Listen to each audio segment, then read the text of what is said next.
உக்ரைனுக்கு வழங்கப்பட்டு வந்த ஆயுத உதவிகளை நிறுத்துவதாக பல்கேரியாவின் புதிய அரசாங்கம் அறிவித்துள்ளது. புதிதாக பொறுப்பேற்ற பல்கேரியாவின் பாதுகாப்புத்துறை அமைச்சர் டிமிட்டர் ஷ்ரோனாயோவ் இதுகுறித்து செய்தியாளர் சந்திப்பில் விளக்கம் அளித்துள்ளார்.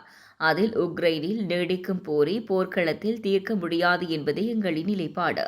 அதிக ஆயுதங்கள் வழங்குவது மனித உயிரிழப்புகளை மட்டுமே அதிகரிக்கும்.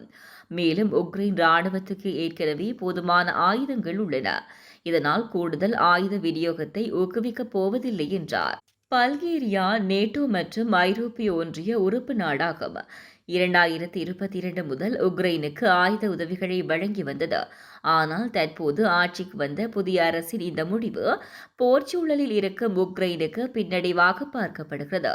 ரஷ்யாவின் தொடர்ச்சியான தாக்குதல்களை எதிர்கொண்டு வரும் நிலையில் இந்த முடிவு சர்வதேச அரசியல் சூழலிலும் கவனத்தை ஈர்த்துள்ளது.